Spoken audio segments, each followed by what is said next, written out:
Greetings, magnificent souls, to the Lilli Bewley podcast, where we have open and honest discussions about ourselves. This is your host, Lilli Bewley, and I'm honored to have conversations here with thought leaders, visionaries, healers, and even solo conversations with myself about things I am currently reflecting on. This is a place where we break down, break away, and break through our emotional trauma, allowing ourselves to attract health, build wealth, and live a peaceful life. We are tired of being sick and tired. We are tired, but we are not giving up. We know that there is something magnificent inside of us. And because we are fighting daily, hourly, and by the minute, fighting ourselves, our kids, our spouses, we have to do things differently. We have to break the cycle. We don't have a million chances. We have to be happy now. We have to find a way. So how do we do that? How is that possible? If you look around at what society is telling you, they tell you that what we're doing is impossible. Yet it's happening every single day. And it's happening through the practice and the love that we call awakening the magnificent soul. We are all magnificent souls, and these are our stories of healing. Today in episode 92, a solo episode today about boundaries. Boundaries seem to be such a hot topic right now. So I thought I'd dive in about what they are, how to set them, and how to stick with them. But don't forget to let me know your thoughts about this episode or anything you'd like me to cover on future podcasts at epiphanyvault.com. Remember, it is a safe place, and I would welcome the discussion. And also a request, if you are enjoying the show, please rate, share, review, so we can get the word out to more and more souls who want to heal. And now on to the show today, all about boundaries. So I'm curious, have you ever met someone who just seems to effortlessly say what they want or say what they need?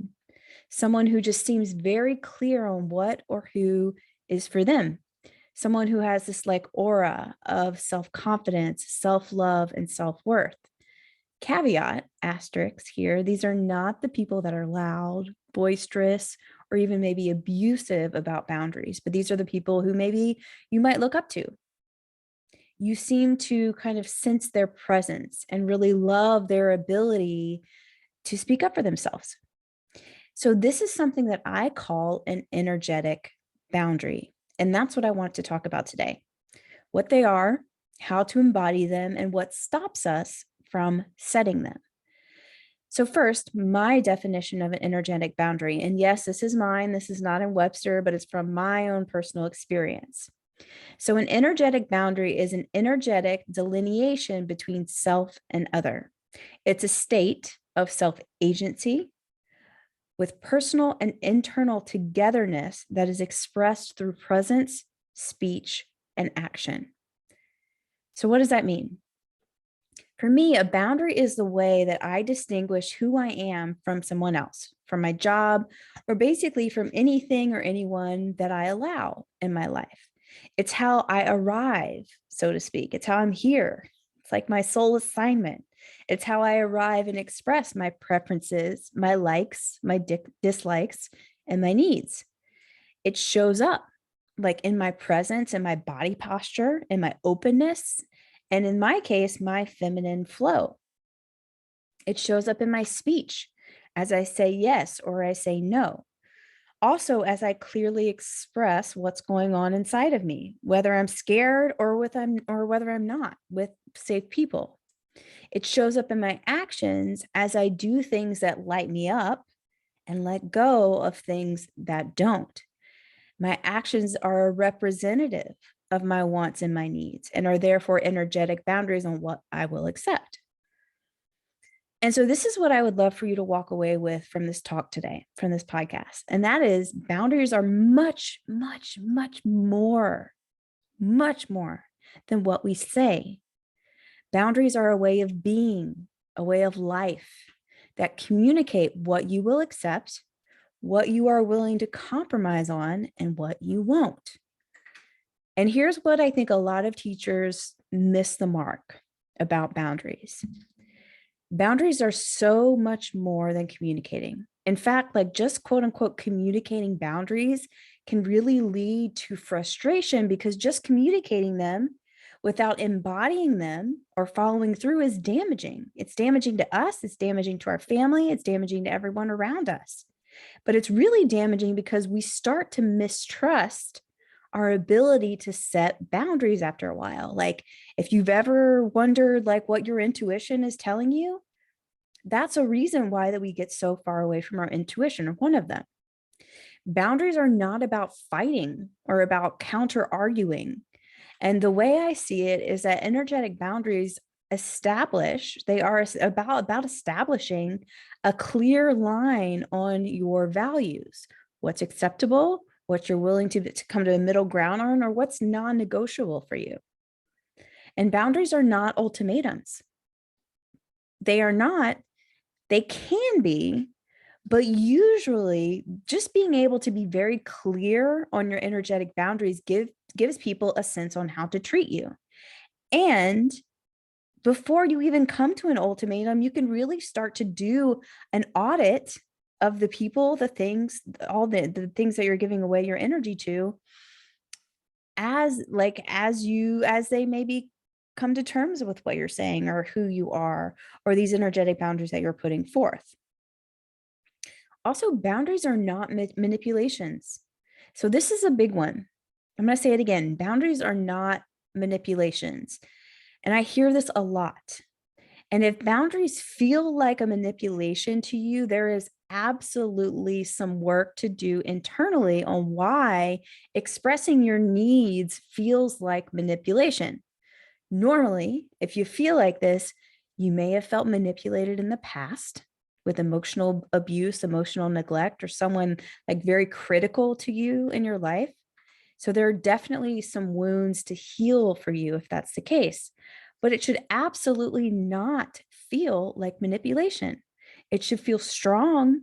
It should feel internally supportive. It should feel on purpose. It should feel like a part of you is very proud of you to embody that wiser part of yourself. Energetic boundaries are your unique roadmap to how you want to be treated, communicated to, and even loved.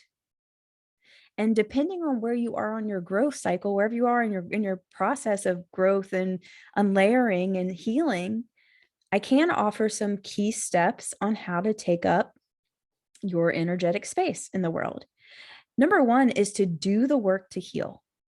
Find ways for you to heal if this is hard for you. Therapists, coaches, practitioners will help you because they can coach you and guide you along the way. So the only way for you to set these energetic boundaries and to start expressing your boundaries, is to practice with safe people. With safe people, that's important. Finding out what you need is not as simple as, quote unquote, I need you to start loving me, or quote unquote, I need you to start listening to me. It's working through for you what exactly that request is. And although you can do this on your own, you can do this 10 times faster, or maybe even more, with a practitioner. It's just like practice, just like anything else in life. Like, how did you get good at the things that you are good at? Through practice. Number two is, and I'm going to say it again because this is like the thing, do this whatever stage you are, with safe people. And this is how you know, or this is how I know that I'm with safe people. You know that you're with safe people if you can be who you want to be, AKA setting energetic boundaries and not worrying about the consequences of doing so. Ultimately, it's not your job to worry about other people's feelings, especially if you're expressing your wants, your needs, and desires. And if this stops you, hinders you, seek help immediately, because this step will absolutely keep you stuck. I see it all the time. Number three is being kind to yourself. So likely, if you've identified as a people pleaser for a long time, taking up this energetic space within yourself and your life will take time. Just as it took time to create unhealthy patterns, just as much time will be needed on creating healthy ones. So in my journey, and even still to this day, I really love being kind and compassionate with myself. When I really want to say something that I don't really know how it's going to come off, I feel nervous about it. I feel a little bit of fear. Sometimes I don't even know exactly what to say, but I'll say things like, quote unquote, this is really hard for me. Or I'll say, quote, I'm really not sure on how to say this correctly, but I'm going to say it anyways.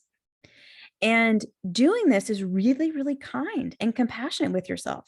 Doing this with safe people should be good enough, y'all. Good enough. Perfectionism is the death of boundaries because we are never going to get it perfectly. If we are kind with ourselves, we will be ecstatic, y'all. Ecstatic with good enough. I want you to know that you're perfect the way you are. You don't need to change anything about yourself. You can have the energetic presence that you've always wanted. I want you to know that you are supported. You are loved. I'm going to close it here today. Until next time, in big love today.